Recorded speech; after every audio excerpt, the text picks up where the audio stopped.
This conference will now be recorded. Being recorded. This was planned. We started doing this in the December timeframe, and obviously we were looking in person, but things have changed, and so we are doing this virtual. So we thank everyone for joining us. This is a very, we're definitely living in crazy times right now, and I definitely want to keep the diversity and inclusion discussion going. So I am thrilled that we're having this conversation today. Judy and myself are thrilled to have Rockson and Minda Harts, best-selling authors, and we're going to go into their bios and whatnot. So I'm just going to go ahead. A little bit about me. I am the owner and founder of All Things App. It's a diversity and inclusion consulting company that I started the end of last year. My main thing really is I want to make sure that everyone has, make sure individuals can be their full authentic self, just creating a voice for everybody. I also work for Industrial UI Services, where we specialize in employee relations. And as Karen mentioned, I'm the VP of D&I for the North Jersey-Rockland Chapter. Judy Elliott-Pugh and myself are co-directors for the Garden State Council SHRM for D&I, and we've been doing this on our 4th year. So we're looking forward to continuing this year. Obviously, things are a little different, but we are looking forward nonetheless to keep on going. I'm going to rather than speaking for Judy, I'll let Judy speak for herself with who she is and all that stuff, and she can kind of talk about herself. And this is her. Judy? Yes, thank you, Anthony. It is very good to be here this evening with everyone, and I, like Anthony, am very excited about this evening with Minda Hart and Rockson being on our panel this evening. I know it's going to be a really interesting, lively conversation tonight. You can see from the screen a little bit about myself. I've been in the HR space for over 20 years now. I have worked in a number of different industries, from insurance to telecommunications. Now I am in transportation, logistics, and warehousing. Which has been very interesting, establishing a human resources department at my current place of employment. As Anthony said, I have been working with him side by side with the Garden State Council of SHRM as the co-director of diversity and inclusion, and we've had a wonderful four years together, or almost 4 years together, and we continue to move forward and try to keep diversity, inclusion, and equity in the top of everyone's mind as we go through a number of challenges. That's pretty much it about me. I would like to, at this point, turn it back over to Anthony so we can really get into the conversation. Thank you, Judy. And just as again, so we're thrilled to have both Rockson and Minda Harts. Their information will be at the end. They could also mention it when they speak as far as their social media. But that's how Tayo and I met a few years ago, and Minda and myself. We actually haven't formally met, but we've introduced each other, through social media, and they both have best-selling books. As everyone probably knows, the first 40 people that signed up will be getting a free book, it'll be an ebook or it'll actually be a hard copy book. And that information is provided towards the weekend. So I want to just go forward these important conversations. But first up, I want to start with Minda Harts, and this is her book. It's great. Thank you, Minda, for this fantastic book. But Minda, I'll let you talk and kind of just give your let for yourself and about your book and whatnot. Guys, just 1 minute before Minda starts, can everybody on please mute? I don't want to have to mute everybody because we have a number of presenters, but there's a lot of background noise right now. So if everybody could please keep it on mute, that would be much appreciated. There'll be time for questions at the end. Thank you. You're good, Minda. All right, thank you. So hey, everybody, my name is Minda Hart. Thank you, Anthony. Thank you, Judy. I am so excited to be here. I know that you could be anywhere on the internet right now, and you're here with us, so I don't take that lightly. I am the CEO of the Memo LLC. If you've read the book, then you might know that my company came first in 2015, and through a series of years, I guess I built out this body of work that includes a podcast called Secure the Seat. And then last year I came out with a book called The Memo by Hachette Book Group. It became a best-selling book. It's one of the first books by a major publisher about the experiences of women of color in the workplace. I also teach part-time at NYU Wagner. I teach a course on talent development, and been featured in a few things, and excited to be here today and share the stage with Teo. Thank you, Minda. We're so, definitely so glad to have you here. In your book, I read it when I received it towards December, January, and it was really great. So I do recommend everyone to go ahead and read that book. It's very important. So now I'll go to Tayo. So Tayo, how about you? Hey. Well, it's a pleasure to meet you all. And fun fact, Minda's book and I came out, I think, a couple of days apart or a month apart. It was very, very close, if I remember correctly. And I remember the launch phase, and it's been amazing to see the success of Minda's book and just the love she's been getting online. My story is interesting. I run a diversity, equity, and inclusion firm, and my job is to go into companies to help create safe spaces for multiple people from different backgrounds. But in addition to that, I personally am Nigerian, and I grew up in 5 countries and 4 continents. So for me, the idea of identity and cross-cultural communication has been something I've been grappling with since I was a preteen, and the nerd I was always curious about how to bridge cultural divides and to make a world where people felt safe enough to be themselves. That led me to writing. I've been writing since I was in high school, and it all culminated in my book yesterday, which came out on Beyonce's birthday last year, September 4th. For those that don't know, it's Beyonce's birthday.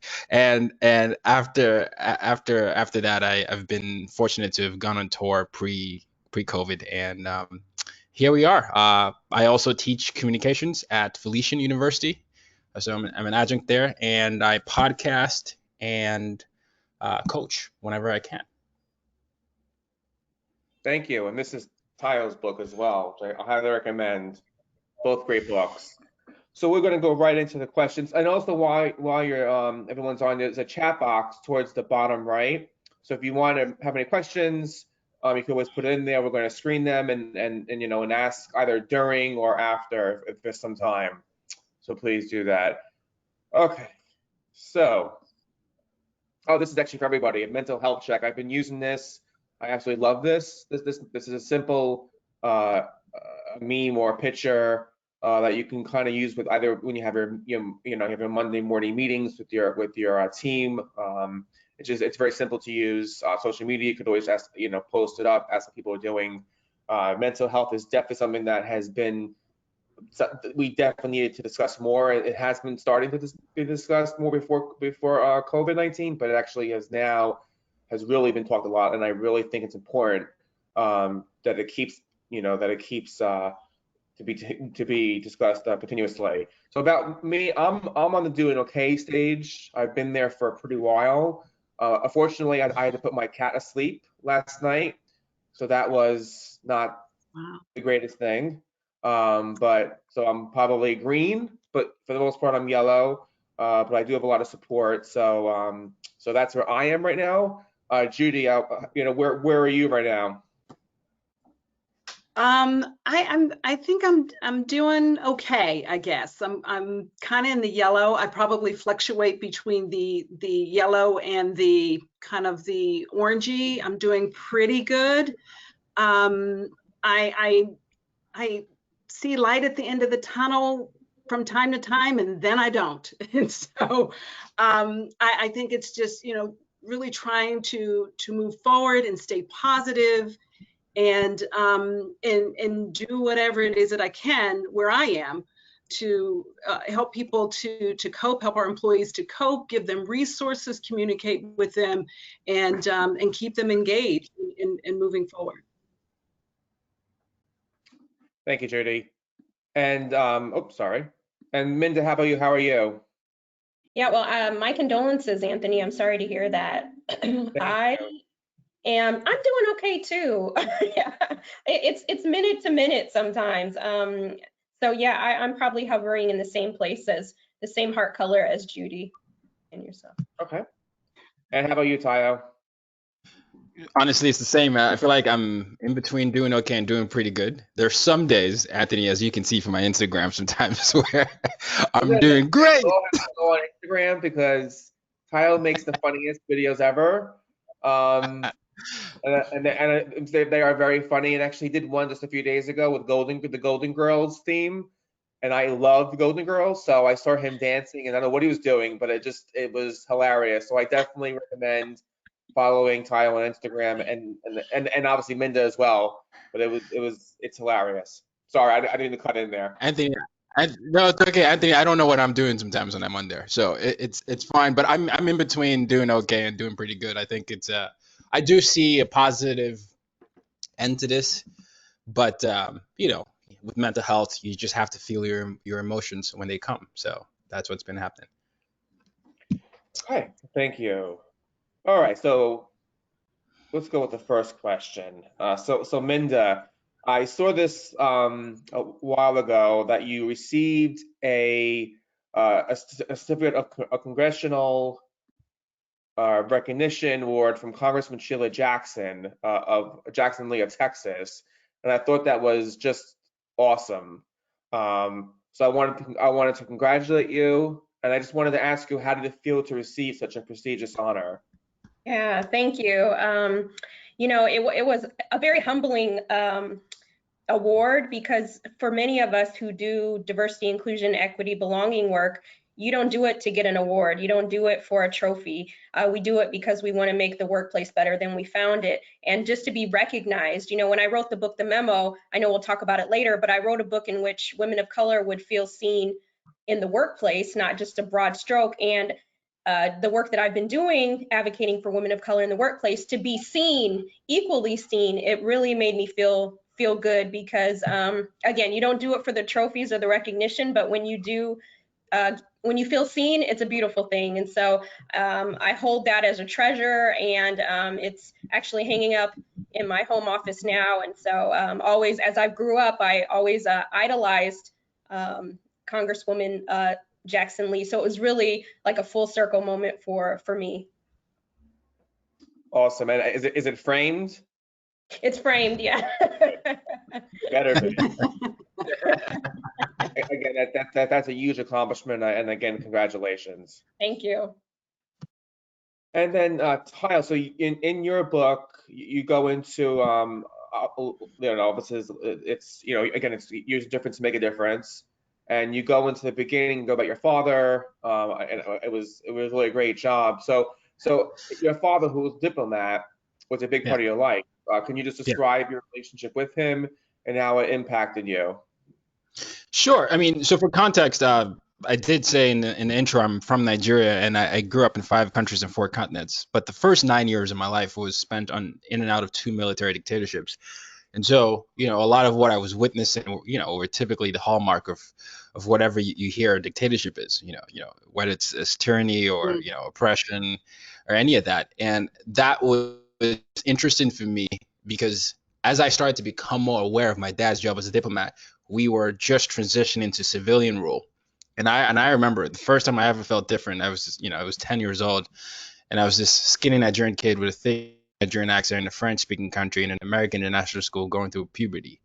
And in a place where everybody felt different, I felt different. And Anthony, you've heard the story enough times, but I felt different. And my relationship with my dad was where I started to observe it, because I was curious about how he was doing it. I was like, well, I mean, you just keep getting posted to these places. What do you do? How do you navigate the intersections of, politics, finance, and, the immigration policies? And it was interesting, because you could see the amount of research and collecting and gathering information that was needed, but also those empathy building skills that would be required from a big picture type of thinking. And so he didn't know this, and you know, to his to his surprise, when I did the TEDx talk, The Art of Diplomacy, he came to me to say, I didn't realize you were watching me all those moments, and I didn't. Yeah, I didn't have the language to tell him that I was watching him, but it was something that I was looking for, because I think when you read Minda's book, there's something to attach to where the idea of wanting to be seen, heard, and understood for who you really are is something that's such a deep feeling. And so when you have that as a kid who's not even a teenager, you're just kind of grasping at straws at whatever you're doing. And I was always one that wrote things. And so when I finally found language for it, I turned it into a talk. And then, yeah, and then that's how he impacted me with that. Awesome. Thank you. And then Minda. Judy, you take it off? Yes. Yeah, I'm good to go. So, Minda, I had a chance to read your book, which I thoroughly enjoyed. It's can be very in your face, very upfront, honest, which is what one of the things that I really liked about it. But I think it would be good if you could speak to our folks today as to why you wrote the book, the memo, what women of color need to know to secure a seat at the table. If you could share that with us, I think that would be very insightful. Yeah, well, thank you, Judy, for reading it. Yeah, it's definitely in your face a little bit. So I brought my authentic self to work when I wrote that book, so it was really important. But the reason why I wrote it is because I spent 15 years in corporate and nonprofit roles, and I was always the only woman of color, the only Black woman, and you start to settle into isolation, you start to settle into bias, and you feel like this is probably, I'm making a good living, this is probably as good as it's going to get, so I'm not going to, rock the boat, I'm not going to say anything. And I write about one situation in my book where I had burnt orange fingernail polish on, and one of my managers said, he noticed that I had it on my fingernails, and he said, "You people love your bright colors." And then he joked with one of my colleagues, another white male, for 15 minutes about how Black people love bright colors. And in that moment, that I was probably maybe a year out of college. It was my first corporate role, and I didn't know what to say. I didn't know if I could say anything. And I would go on in my career, more so leaning into my caution instead of my courage, because I didn't have any allies, any advocates who would step in and lean into their courage and say anything. And so I just figured this was how it's going to have to be. And so going through that, I finally realized, Judy, what am I doing to make the workplace better than I found it for the next generation and current generations of women of color? And that required me starting my company, but then later I wanted to be able to voice how I had felt over the last 15 years, because our stories matter. And most career books tend to talk about women in the workplace, but they don't show intersectionality. And so Toni Morrison said, write the book you want to read. And that's exactly what I did. I wrote a book that women of color would feel seen, but it's not just for women of color. So the cover, our unconscious bias might say that this cover is just for women that look like me, but it's actually for everyone in the workplace, because this is an opportunity for you to find out what it's like to be the only one. And also, if you're a manager, what do you need to know to manage diverse talent? And so I really give you an inside view on what it's like. But then also when I shopped the book around, Judy, and I think this is a really important point, when my agent shopped the book around, there's 5 major publishers. 4 of the major publishers said, no, there's no audience for a book like this, because these things aren't happening. They're happening in isolation. And when you don't have people at the top levels of leadership that are diverse, they're going to think that these situations, these issues, microaggressions, bias may not be happening. And so I'm so grateful that the 5th publisher, all you need is one ally, right, to really push you through. And so many women of color and allies have read the book, and it became a bestseller. And I'm just so humbled that we have a book out in the world. And that's because it's done well. More books will be able to come on the experiences of not just Black and brown women, but all women.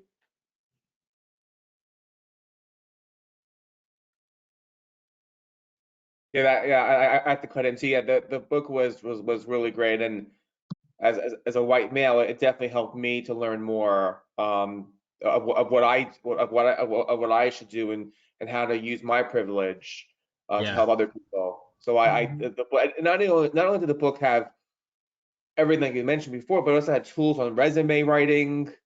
It had a lot of stuff in it. It's really, it's a great book. So thank you so much, Minda. Again, I'm gonna keep saying thank you all the time, but it was really great. And I appreciate it. no problem. Again, thank you for answering that. Okay, so we'll go to the next question for Tayo.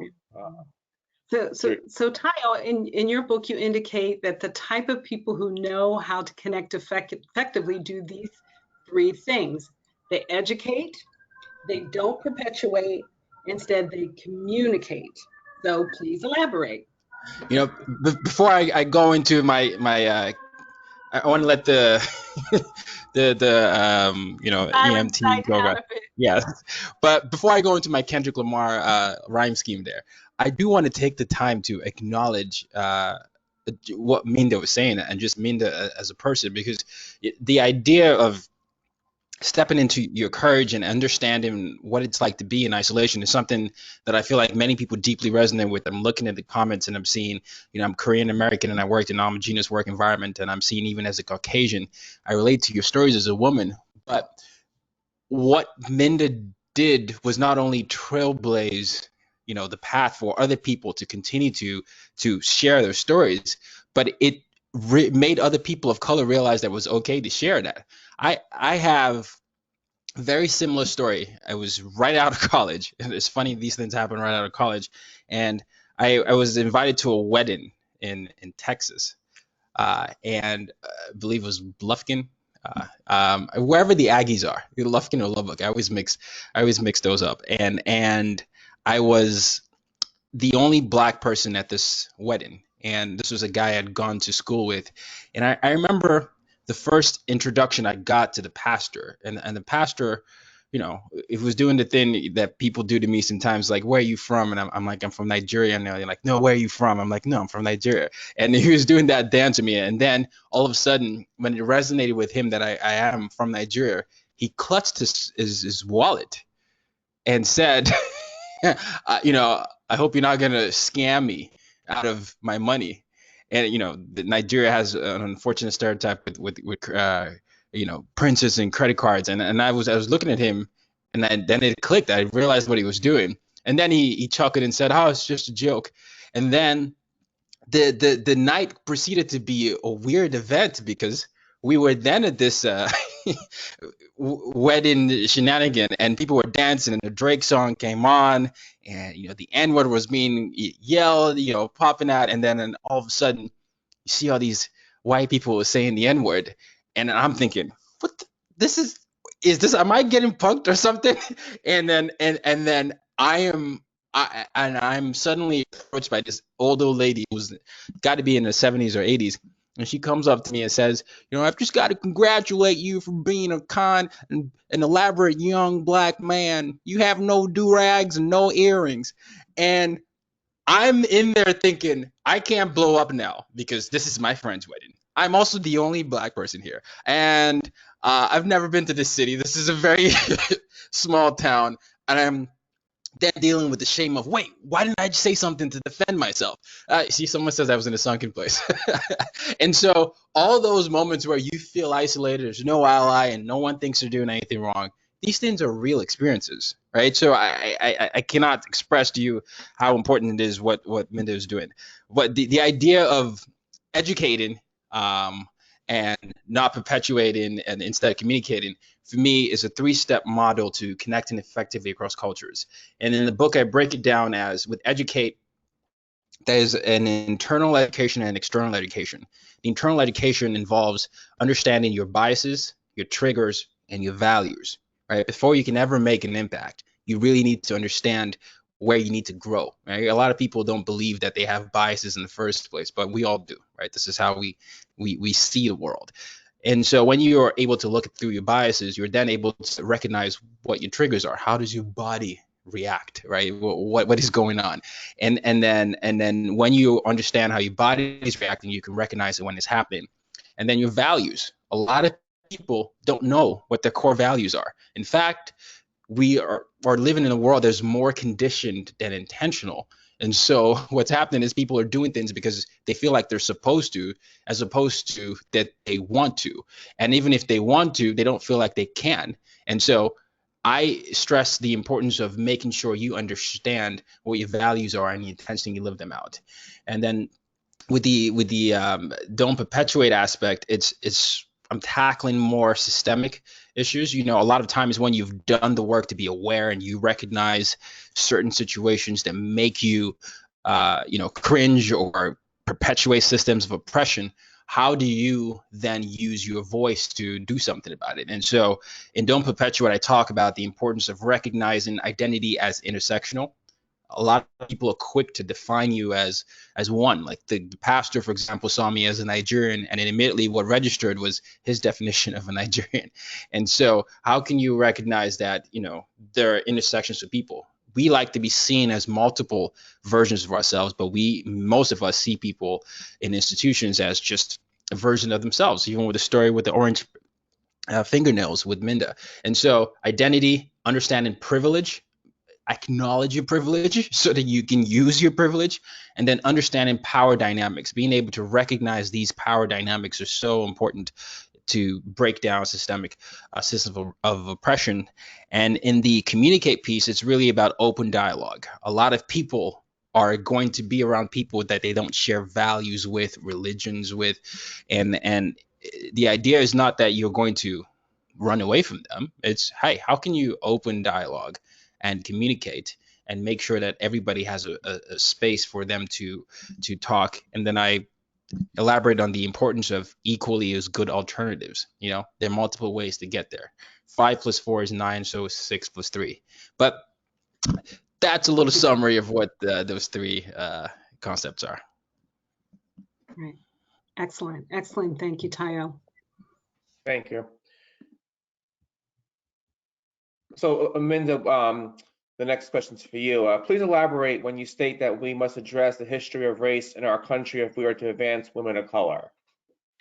Yeah, that's a great question. And I think Tayo covered, he tapped into some of that, and it's these systemic issues. And I think that oftentimes we talk about, how do we fix the workplace? But we can't fix the workplace if we don't address the history of the United States and the complexities and the oppression that's happened to certain groups of people in this country. And so, yes, I can be on a virtual stage right now talking about my book, whereas maybe my great grandmother might not have been able to have the opportunity to write books because she couldn't read, So there's a lot of different systems that have been in place to prevent people like myself from having a seat at the table. And I think we have to acknowledge that, and we can't blame it on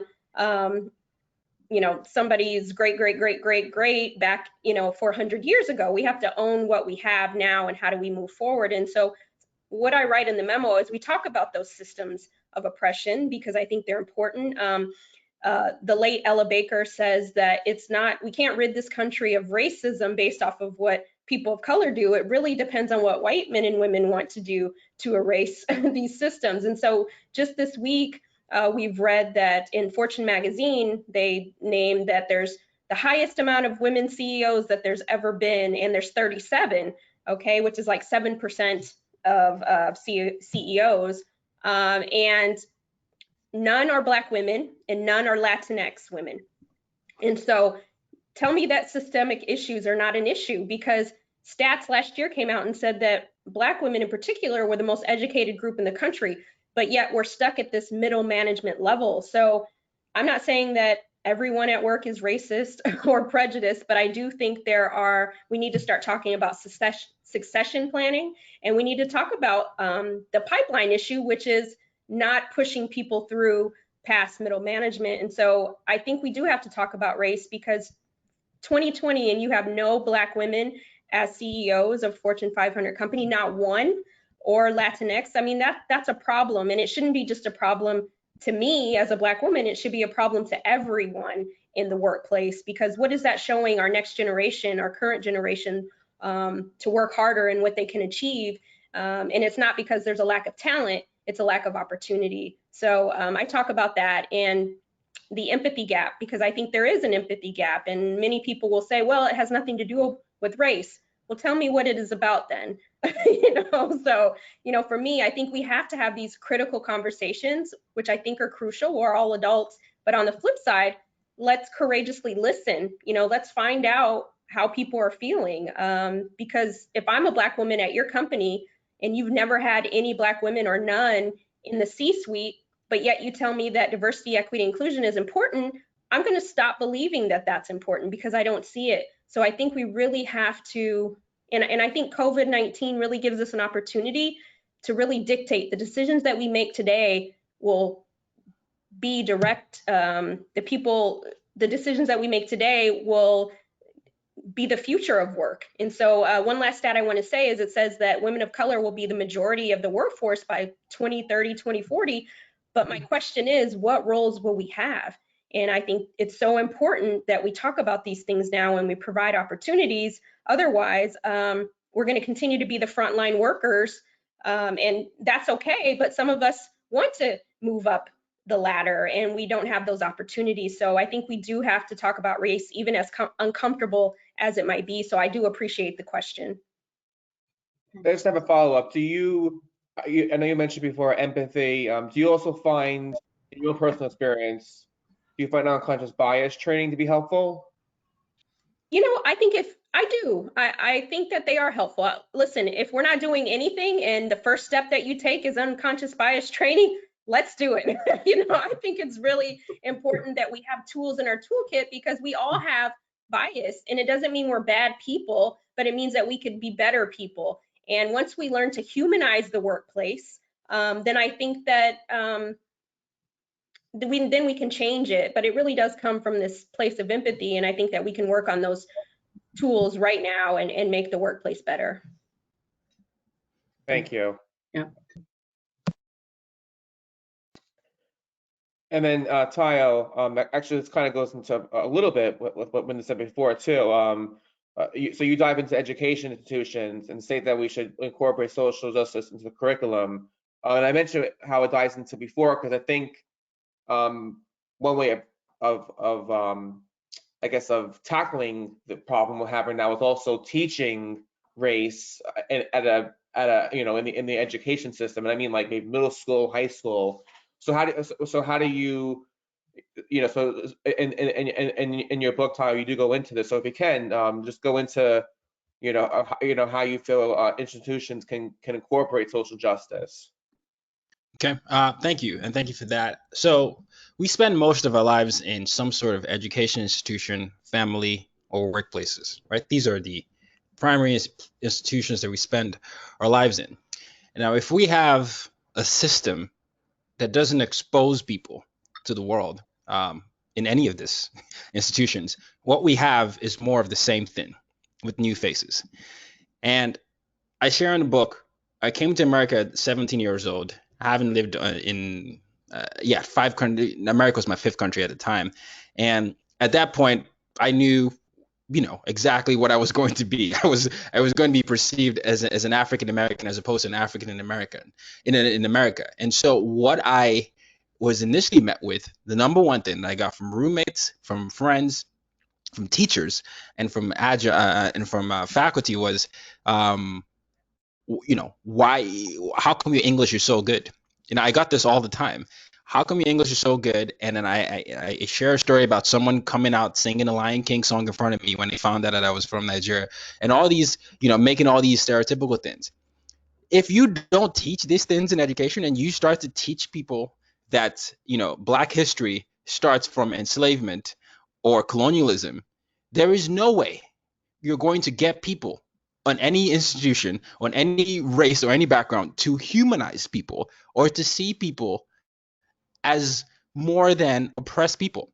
And it's an unfortunate thing that has been systemized intentionally and unintentionally. And it's one of my biggest pet peeves when I look at curriculums in schools and in all that, and I don't see a diversity in the achievements shown, but also in the history shared. And so if we don't incorporate social justice in the curriculum, there's no way that kid is going to be fully informed on what the world actually looks like. And when that kid starts to get exposed to something that's different from them, what's going to fill into that, what's going to enter that person's mind is what they saw on TV, or you start sounding like the grandma who came up to me and likened me to rappers and athletes that she had seen on TV. So I think it's very important. The other reason I think it's important to have this is when we're talking about people with certain levels of privilege, it's very important for people to understand that this privilege is an ability to create access.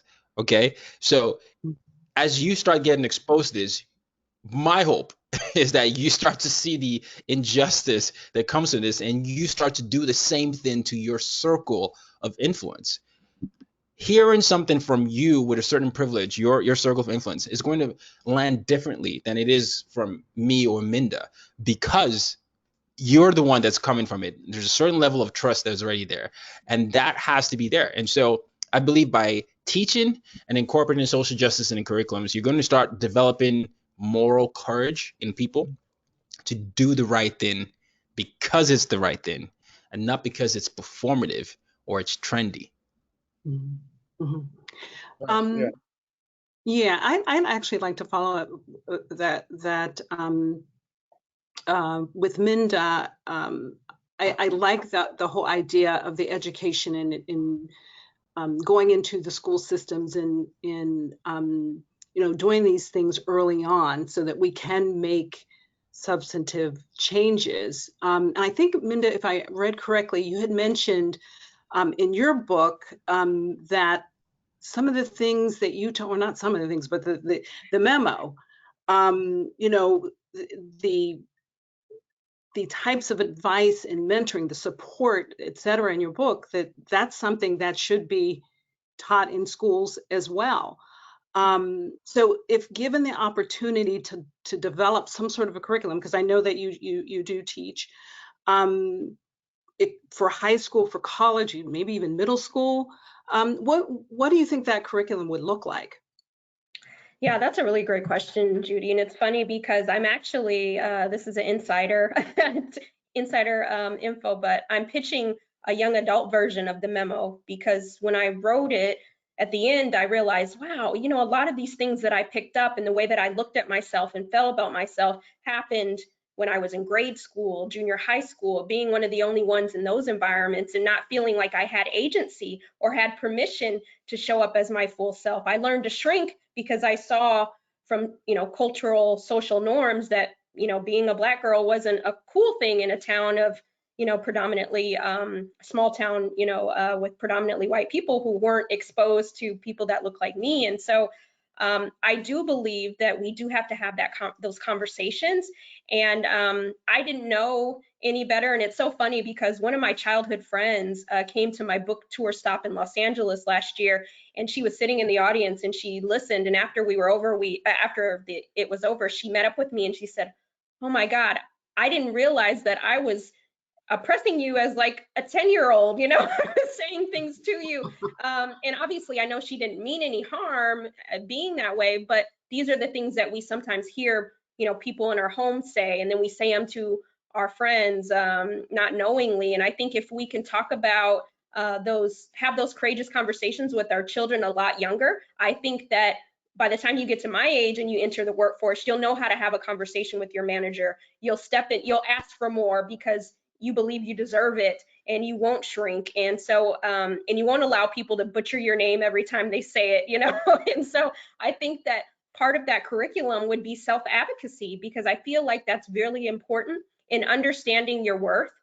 Because I came from a low income background, first person in my family to graduate from college, first in a lot of areas for my family, I came in the door with this imposter syndrome. And so I think building that empire state of mind and not advancing an enemy state of mind, I think would really be so great for young women of color, young women, period. And so it would be awesome to have that. I think in grade school, all the way up, my biggest goal is to one day get a grant, Judy, and track a cohort of young women of color in grade school all the way through college and into their first jobs. And when they have someone rooting for them, supporting them, providing them with resources, how much further along they could be and know how to navigate the system so much sooner. And so my book is really a love letter to let everyone know, beware of feeling like you're not good enough to deserve it. Yeah, I would love the memo for young adult. I think that's great. You got me preaching there, Judy. Thanks. And I also think too, I've always wanted, I was hoping always eventually that school systems would actually have a program for students to travel, where it's paid for by the school district or what have you. I'm not sure how that would work, but I think traveling and really seeing all these different kind of things, it helps me tremendously. I try to travel with my husband every year, and it just opens up so much for me. So I think it'd be great too if we could actually have some kind of system where we do that, but not sure. I mean, right now we have a lot going on with COVID, but I maybe down the road.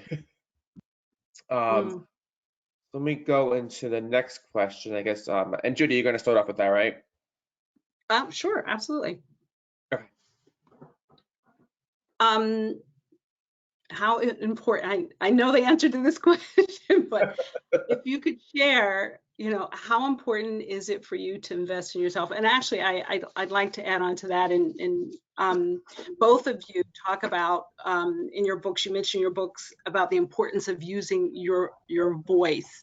And that's a part I would think in investing in yourself. And I know, Mindy, you invested in, presentation skills and public speaking. And how important is that, and how can you effectively use your voice, invest in yourself to push yourself and others forward?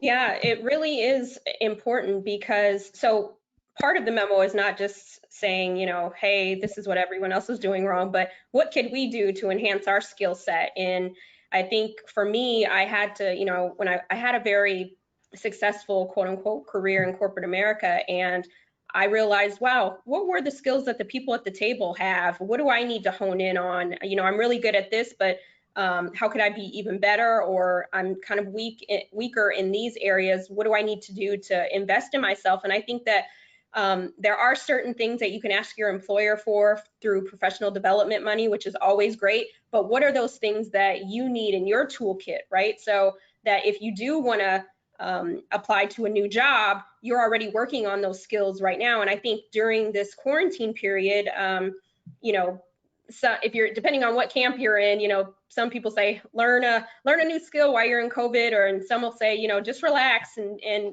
depending on where you are. But this is also a good time if you do want to transition careers. What are some of those skill sets that you could be working on right now? And I continuously invest in myself because you just never know what skills you might need. And I invested in public speaking 10 years ago, before I was even on any stages. My stage was the boardroom, and I kept enhancing it. And I used to be deathly afraid of speaking in public, to the point where I'd be stuttering, anxiety, the whole nine. And it just amazes me that when we invest in ourselves, you can uncover what you might be pretty good at down the road. And so you never know what your secret superpower is until you unleash it, until you feed it. And so I always invest in myself, and I always bet on me, and I've never lost betting on myself. And so I hope that you'll do the same. I mean, you already are here tonight and you're investing in yourself. So, I'm preaching to the choir, but I think that there's a part of the equation that we can solve,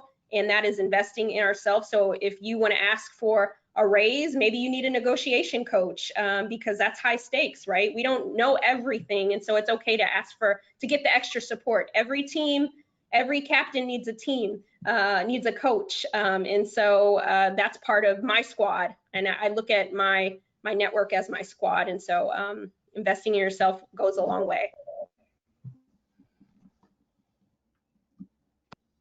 Thank you, Minda. So, Tayo, how can we apply Laura to not perpetuating? So listen, observe, reflect, and act. Thank you for that. So I think one thing you learned about me is I love acronyms. I'm also I'm not afraid to be as corny as possible, but I think with Laura, as you so kindly broken down here, it's the idea of listening, observing, reflecting, and acting. So I find that this is helpful in any situation. And what happens a lot of times when we're having cross-cultural conversations where many people are being triggered, or you're bringing up certain things, or angers or emotions are flaring, what I always say is, well, first of all, even if you don't like what you're hearing, you've got to listen. It doesn't, even if you feel the person is wrong and all that, you've got to listen, because we've created a culture of listening to respond instead of listening to understand.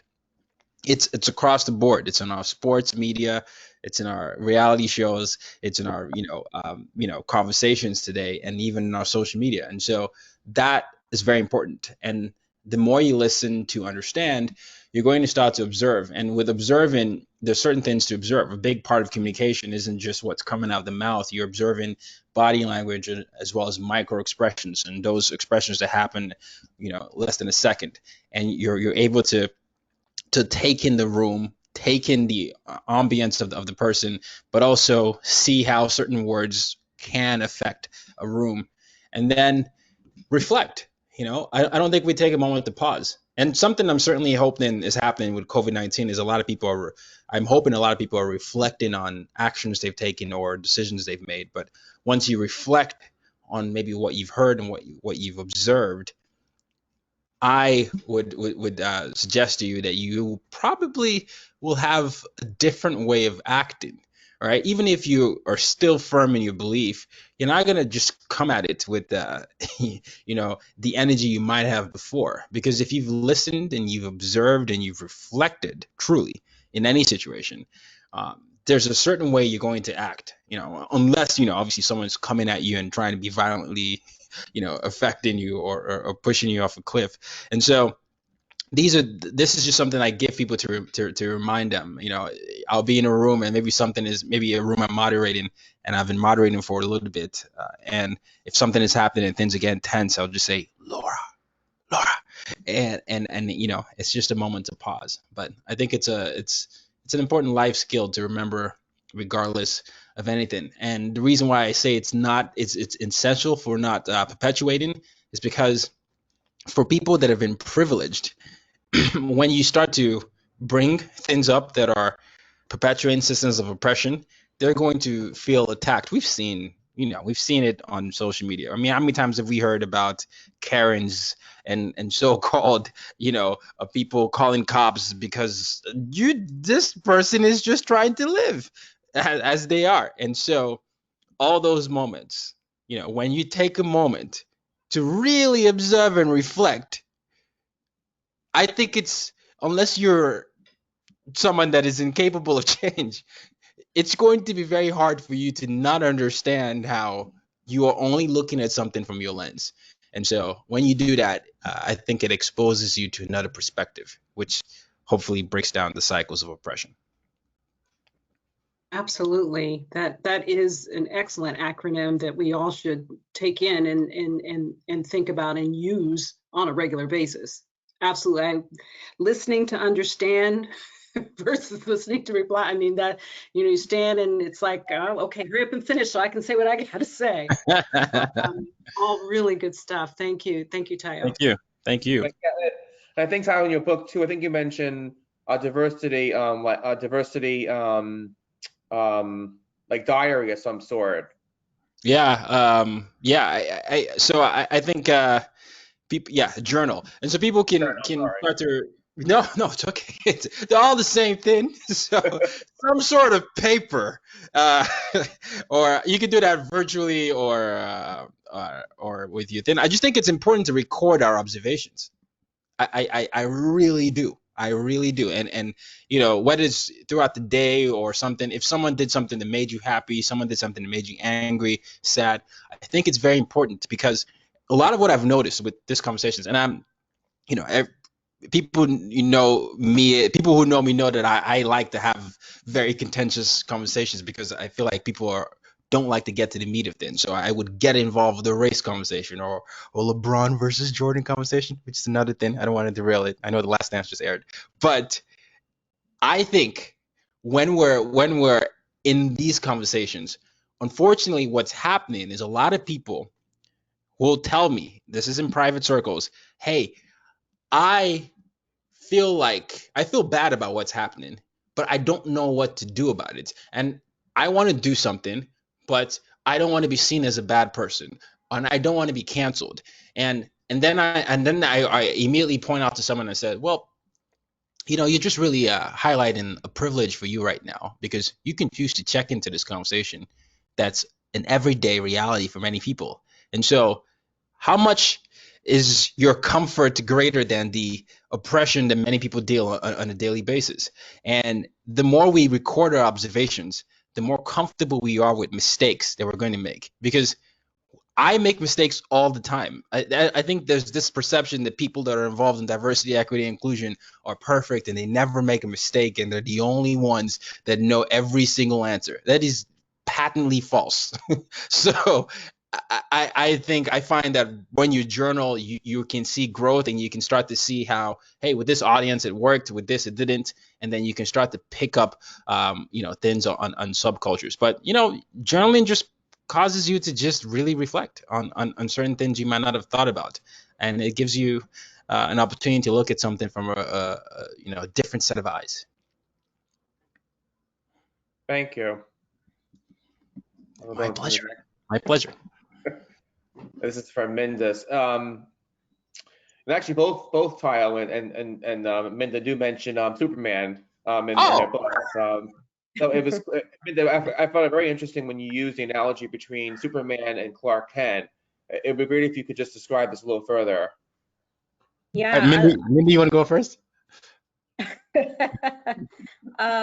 Well, at first I want to say that I really like Laura. I think that is something that can be used. It may even replace Karen in a better way. So I think that is a great thing. But in my book, I talk about Superman and Clark Kent. And I think, and it's in a chapter called Empire State of Mind, where I'm talking about how I had to shift my mindset to kind of this woe is me, always feeling like I didn't belong, and realizing that I actually, even every room that I step into, I belong, even if the people in the room don't see me. I have to see myself. And that takes a mind shift. I mean, that takes a growth mindset versus a fixed mindset to stay inside of our space. And so for me, I never felt like I could be in these environments that I was in, these work environments, as myself, right? And so it was that dichotomy between being like Clark Kent, I'd retreat with my glasses on. And then at times I did feel like Superman, but I never could I was showing up as these two different people inside the workplace, or when I left the office, showing up in a different way. And so I think it's really important when we talk about showing up as your authentic self, whose version of authenticity are we talking about? Because I felt like I could never bring my full self to work. I could never let people know where I really came from or certain things like that. I remember because I didn't know, I remember my first, fancy dinner at a country club, this 7-course meal, and there was all these forks on the table and all these glasses, and I'm like, what am I supposed to do with all of these? I'm thinking, right? And in those moments, I was looking around to try to see what fork people were using for what dish, and you just, you're sometimes young or old or older, and you sometimes in those moments, everybody just sat down and assumed that everybody knew what fork to use, So sometimes I just think when we, even in this COVID environment, working from home, that may mean different things to different people, They may not have the 27-inch screen to work off of. They might be on their phone, When you told everybody to go work from home, do they have the right internet speed to be able to get on a Zoom call? And I think when we say bring our authentic self to work, we have to create those spaces in which we can bring, So think about Clark Kent Superman. Clark Kent probably had high anxiety because he could never let anybody know who he really was. And so writing the memo allowed me to bring both of those parts of myself to the table. And so I would encourage everyone to figure out who they want to be and be that version. Yeah, and I have the similar thing too. in my mid 20s, I came out, and that's when before that I was pretending I was being someone else and whatnot. And when I came out, the whole world changed, and yeah, it's being your authentic self is so important. Again, thank you for that. And then Tyle, your next question it's kind of links with that. And you mentioned that your favorite superhero is Superman. So if you can just explain why.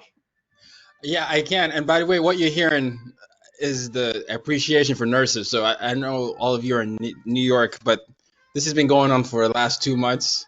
So I don't know if it's too distracting because I have neighbors that play trumpets all the That's time. awesome. So yeah, it usually lasts for 2 more minutes. It's a 5 minute thing, but I can explain this because I have an in-depth explanation as to why Superman played a very important role in my life, and take away the fact that I'm a complete bona fide proud nerd who is very much into the comics. Superman had Clark Kent, Superman, and Kal-El, right? So Kal-El was his name from Krypton. And for me growing up, when I was growing up, I never knew which side of myself to show. Is it are you Nigerian enough here? Are you man enough here? Are you black enough here? There was always a version. People would always say, you are not what I expected when I first saw that. And that to me was always a very reductive way of thinking, but it's a very popular way of thinking where people essentially put you in boxes. And Minder eloquently talked about the anxiety that someone of Superman's stature must be experiencing. But that's the level of anxiety that a lot of people, and people in color particularly, are experiencing, because we hear that if you do this, you're too much, and you're too that, and you're too this. And so I loved the story of how, if you read certain Superman runs, how when he eventually came into his own, he was able to find how to be in these multiple worlds. And the other thing that I truly identified with was the fact that here's a man, all this power and all these ability to do things that most humans or no human could do, and he still chose to do the right thing. That to me is the most important thing that I identified with, and it's the same thing with my favorite role model, late Nelson Mandela. There are many people that get seduced by the amount of power and privilege that they have, that they will never even consider stepping outside of that privilege to do something with that power. And the message with Use Your Difference to Make a Difference is that no matter what ability you have, it's not about the amazing things you can do and that can expand your wealth and status. It's about how you can give back and flatten all these systems of oppression and do good. And that to me is something I identify with as a young kid growing up under two dictatorships, because I never saw leaders that did that. So that's why. Thank you. Very strong. Thank you. My pleasure. Very, very interesting. Wow. To live under a dictatorship, I mean, I know we're experiencing some interesting things going on right now, but to actually live under two dictatorships, I think you said that you were fairly young as well. Yeah, it was 0 to 9, but I knew early, don't say this, and I've always been very curious and stubborn, and I would like, why didn't this person win the election? Why can't he do that? Shut up, Tayo, shut up! Cannot say that now. What are you doing? You want to get us killed? And so, so it would be interesting conversations like that. And obviously, as a kid, you're like, no, but the right thing. You're like, no. Yeah, you're a kid. You have no filter, so you're gonna say what you see and how you feel. Yeah. So that was kind of my interesting experience of that. Yeah. Wow. Mm-hmm. Okay. Are we good? Are we still good with time? I don't know if Karen is on. I think we're having such a wonderful time. I'd love for us to continue to go. I just want to make sure that we're good for time. You're Oh, good. well, We're I'm slated to completely start on board with it. Yeah, we're good. Yeah, I Yeah, we mean, have if 7:30, people I think, want to right? start, if people want to ask questions in the chat box, we'll make sure that we try to get to those as we wind down the next 20 couple minutes. Okay, so Chuck, you're saying we have about another 20 minutes that we can have some one-on-one discussion? Yeah, I mean, that's what the schedule says. I mean, I don't know that we, have to shut it down at that point, but Okay, good. yeah. We'll keep moving forward. Okay. Minda, we talked a little bit earlier about the quote from Ella Baker. She indicated that in order for racism to be rid of, white America has to make that choice. And can you elaborate a bit more on why you chose the quote and what it actually means to you? Yeah, thank you, Judy. So Ella Baker, she was a leader, a civil rights leader. She helped build the NAACP in New York, and she was a Black woman. And, when I think about Ella Baker, she really had to lean into her courage, because during the time that she was being a leader, there were, atrocious things happening to Black men and women who spoke out against the current systems. And so back then during Jim Crow, she was very much organizing sit-ins and bus boycotts and things of the sort. And so they asked her about racism, and it's not what Black people or brown people or people of color, we've done all we can do, right?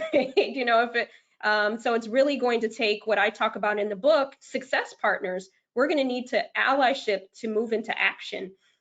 Because even in our country right now, we're seeing a very high tension of race relations, and people of color, we can't fight this alone, right? We need partners, we need partnerships. And even during the civil rights movement, it wasn't just Dr. King and others, it was white men and women, of all races and creeds and religions and orientations. And so I think here, and just going back to a workplace context, I mentioned earlier, we have 37 women CEOs, and none that are Black women and none that are Latinx women.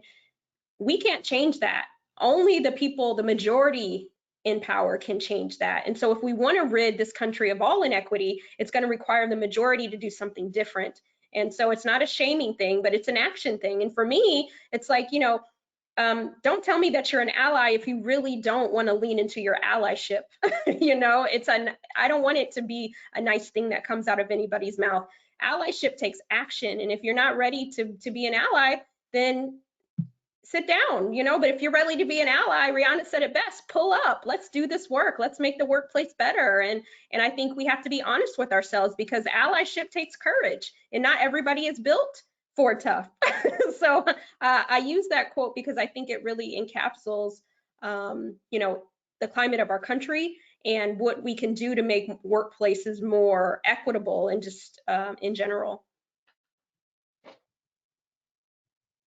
Also, too, I think because, we are moving towards, at, I guess, relatively speaking, a rapid pace where people of color will be the majority in this country. So there's going to come a point in time where, and that probably should be now, and where that allyship has to start forming and moving forward, because we're going to have to work together. I mean, it's just inevitable. And so to provide that support to the people who will eventually be the majority is going to be so important for all of us.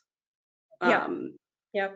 So Judy, it's Chuck. There's a question in the panel for the panel.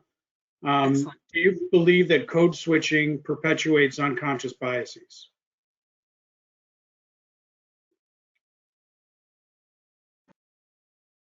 I think code switching many times saves lives. And I think it's a very case by case thing. I cannot tell you how many times I've code switched to make sure I'm not, harmed. And if I'm a very active person, right? Jogging, we've seen the unfortunate instance of, Ahmaud Arbery, and I live in New York City, and I would love to jog multiple times. The idea of wearing a hoodie at certain times for me is never something that I would even consider based on that. And so, yes, there are moments. I can understand the argument about how code switching can make you lose an essence of yourself, but I don't believe that a lot of people who code switch are doing it because it's the cool thing to do. I think a lot of times it's a survival mechanism, and so that's how I see it. I'm not sure how you see it, Minda, but at least in my experience coming to America, if I hadn't code switched during several moments, it would have been different. I came to school in a town called Lynchburg, and in Virginia with the, and I identify as Christian, but I encountered Southern Baptists. I'd never met Southern Baptists before, but when I went to university, the amount of looks that I got for the way that I looked or when I went out, it was just insane, and it was in the South. So I had to be very careful with just how I was, just understanding where I was in the moment. So that's my answer with that. Yeah, I agree with Teo. I think it is a survival. I think about, if you've seen on, Twitter, I think there was some videos going along where you start talking with your authentic voice and then you turn into your code switch voice. And some people may think that's funny, but it is survival, right? And again, people say bring your authentic self to work, but as people of color, we're coming in based off of what we think you might like or what you might allow to continue to move forward toward the table. So, when you ask us to bring our authentic self, we've never got to be that. So it's really hard to do that when that's not, when you've been told, shorten your name so that people in the office could say it, it's easier for everybody else. When you've put everybody around you before your needs, it's very difficult to know who you are later down in your life. So I think that if we had more, as both Teo and I have said, courageous conversations, practice listening. If we did say, hey, you know what, when you say this to me, this makes me feel this way, but we can't really have those conversations because then we're met with, well, that's not what I meant, or, I didn't mean any harm. Okay, but own that it wasn't right, Yeah. Let's move on. So we don't even have the fundamental, caveat to be able to even tell you that, many people, without it being some kind of friction. So I think that code switching, again, it saves a lot of lives, and it's unfortunate. No one should have to do that until we change the way that things happen and the way that the system works. It's so funny you bring that up with the name. And I will say, the more that I've started to grow with influence, I've become even way more unapologetic about myself. In middle school, I went by, my last name is Rockson. I went by Rockson because it was English sounding. And people couldn't say, I can tile. I was like, oh, people would always make fun of, the name and all of that. And so when I came to America, I was 17, and I said to myself, I can't give people ownership over my own name. My name means a warrior's brother's joy. Here I am trying to find some English sounding name, and people here are out here pronouncing, different names that are Russian, German, or different things. And so I started saying, oh, you're going to call me Tayo. And if you can't call me Tayo, we're just going to have to stay on that hill. So there are moments where I started to announce myself, but it really became as I started to recognize the power in my own self-worth. And there are many people that don't have the ability to even recognize that their identity matters, right? That's the point of Minda's book and what we're talking about here with Use Your Difference to Make a Difference. I want us to have a different relationship with difference where it's not so threatening.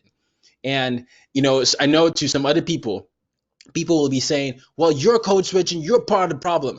I want to tell that person, try being in that person's shoe for a little bit and being your formative years where you have not been considered the cool person, and everything that you've done and your culture has shown has basically been laughed at, made fun of. Tell me how confident you will be showing up in that way and not learning how to adapt. All right. And so it's not as black and white as many people would like to say, right? You know, many people will give you different answers, but everybody has their own relationship with why they did that. And hopefully we get out of a world where multiple identities can exist. Sorry, I didn't mean to get so passionate there, but you know, this is a topic. It's also a matter of health. I mean, I've been reading stories.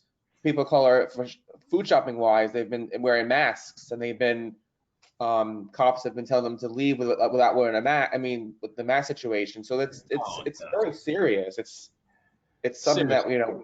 that it's That very. was my number one fear when the mask thing came. I was like, you already think I'm a threat with the masks on. You want me to wear bandanas and all this? I was thinking, are you sure you want me to do this? And so that's my first thought. I don't know if that's everybody's first thought. So, yeah. Yeah, and that's where my privilege is. I mean, I had never had to deal with that before, so I can imagine how it feels to deal with that. I can leave my house or go to the supermarket and just anyway, I can't go naked, but I can go in sweatpants or it doesn't matter. I mean, so I can't imagine how that feels. So that's why I try my best to use my privilege with how I can impact a marginalized group. So it's tough. My own relation really that I can relate to it is coming out and when I was younger being told you walk like a girl or you talk like a girl. So I have that relation, but nothing comes down, nothing as serious as not wearing being scared of wearing a mask in ShopRite or wherever your food wherever you're shopping for food. It's serious. Let's go into the next question. Yeah, I have a question, Anthony. Sure. As a person of privilege, committed to being an ally, I'm reading the books and I'm, attending events where I can learn. What more can I do? What more can I do to help people like me learn? I think what you are doing. Chuck, I know you personally, so I know everything you're doing, and you're doing. Because I know what you're doing, so you're doing everything you possibly can. I really just think you to keep doing what you're doing. Keep educating yourself. I know you go to. I know you belong to Jennifer Brown's. You go to her sessions every Tuesday and Thursday, or as much as you can. Joining today's webinar. I mean, I think it's a matter of just keep doing what you're doing, because it really does make an impact.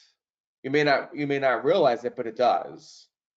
I guess the reason I ask is because the more that I do spend time learning, the better I become as an ally, and the more I feel like I understand. And I feel like there's so many people that just don't know that. They don't realize it. They don't realize that, if you spend 2 minutes attending a session or if you spend a weekend reading White Fragility, or you'll change and you'll become an ally. And I'm without being too, militant, I don't know how to spread that word. I think it's also, my husband and I talk about this too, because he's a white male as well. So we always discuss how we can, because there are people that don't necessarily agree with what I'm saying, as far as, or you too, Chuck, as far as when they hear the word privilege, and this is really towards white people, they automatically they take the word privilege and they use it like they didn't work hard in their lives, and that's not what it means. Right. I think really what it comes down to is really having those conversations. Yeah. And like what we are doing. I think really what it takes is having those conversations. That's going to be the start of where we really shift the needle.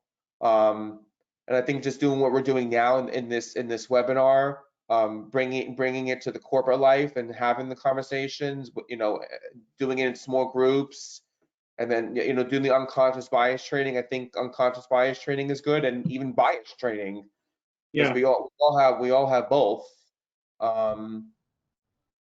I mean, and I think what we have to do too is white people need to be involved in the conversation. And I think that's where I'm trying my best to really to tell them that this is a conversation for all of us to have. It's not just marginalized groups alone. It's everybody. That's the only way we're going to get through this. Is everyone talking and not taking things personally and using, I really think too that with and I'm going on here, I'm sorry, but I do think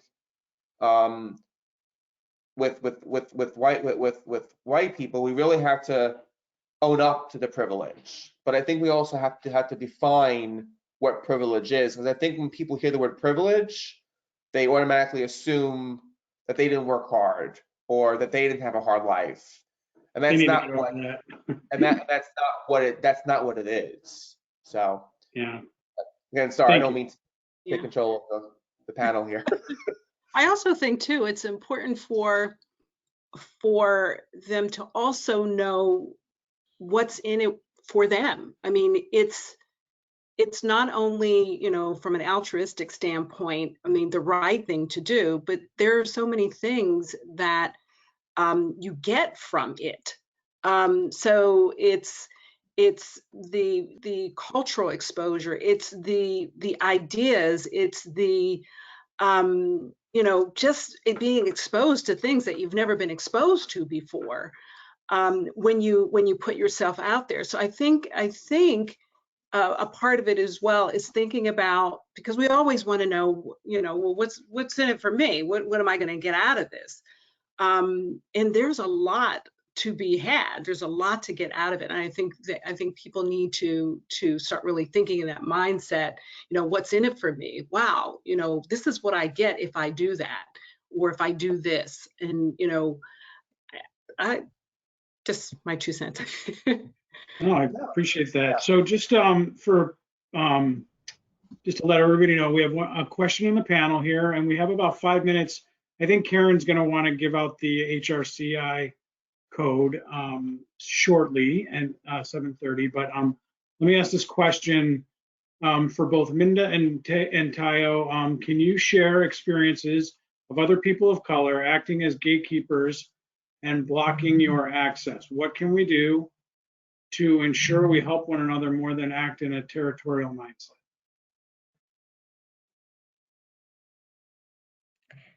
That's a great question. So I'll answer it as quickly as possible. But just as we talk about, first of all, it's a real thing. I think that because when you have one or one of few, and there hasn't been many at the quote unquote table, that there's seems to be this scarcity mentality. And so I'm a firm believer that when you get to the table, it's about what you do with that seat, and that's bring other people along with you. And that success is not a solo sport. You cannot get anywhere, you cannot win anything by yourself. There has to, even if you're in singles figure skating, you still had a team of people that were there with you, waking up, a coach.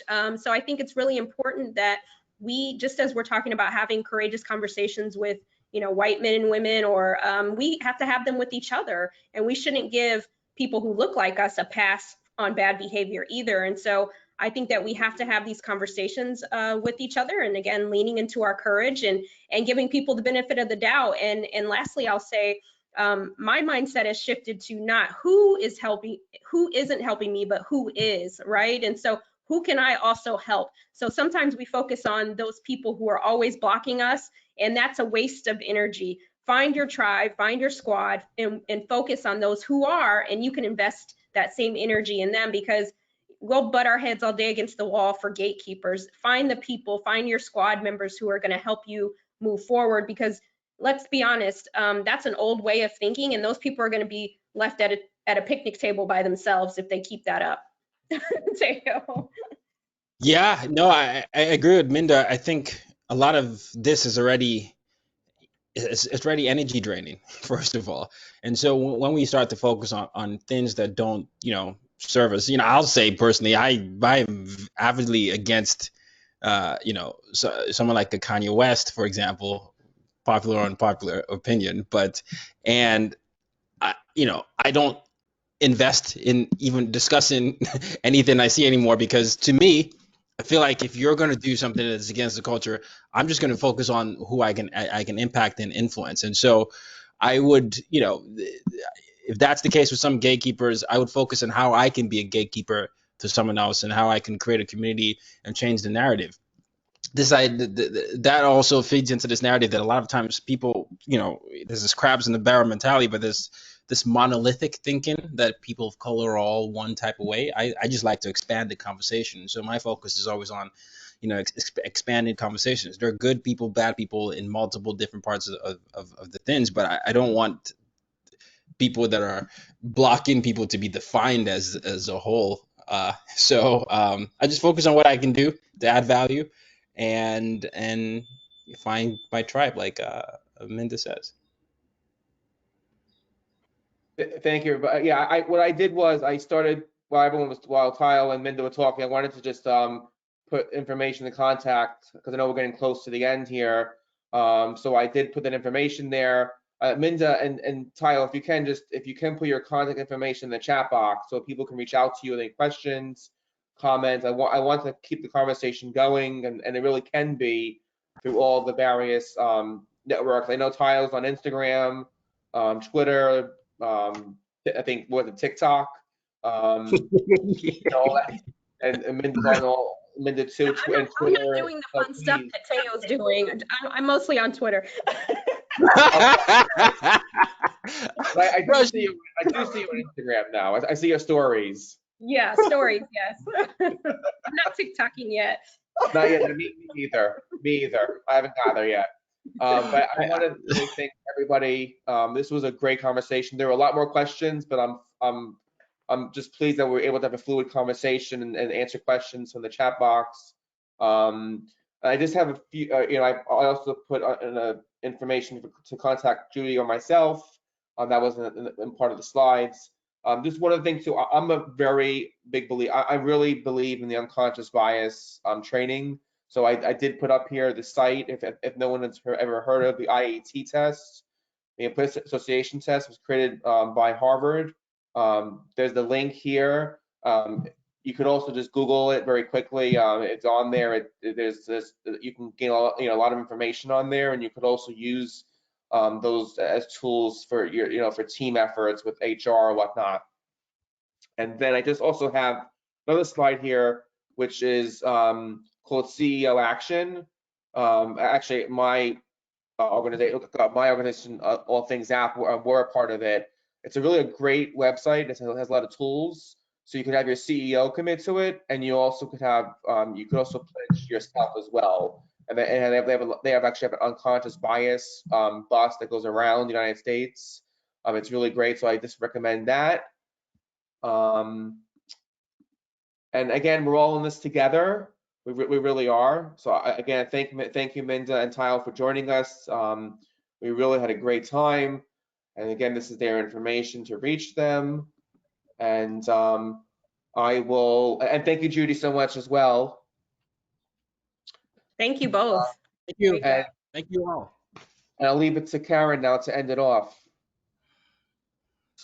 Well, first of all, I don't even know what to say. I was completely blown away. I mean, I knew we were in for a treat tonight, but the conversation was so deep and interesting and insightful, and I can't thank you enough to both Tayo and Minda, and also Anthony and Judy for moderating, for joining us tonight and getting the conversation going that we hope we will keep going.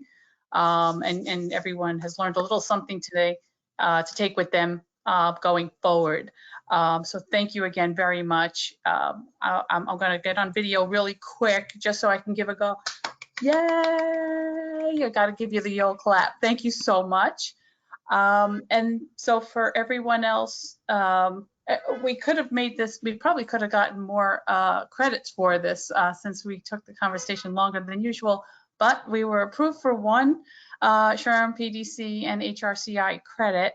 And so for folks who do need the HRCI code, if you're ready, get your pens. Here we go. The code for tonight is 522833. Repeat that again, 522833. Thank you all so very much. I don't know if anybody else wants to leave a final message, but I will, on behalf of North Jersey-Rockland Chapter SHRM, thank you so much for joining us tonight. Thank you. Everybody, be safe. Thanks. Bye. Thank you. Thank you.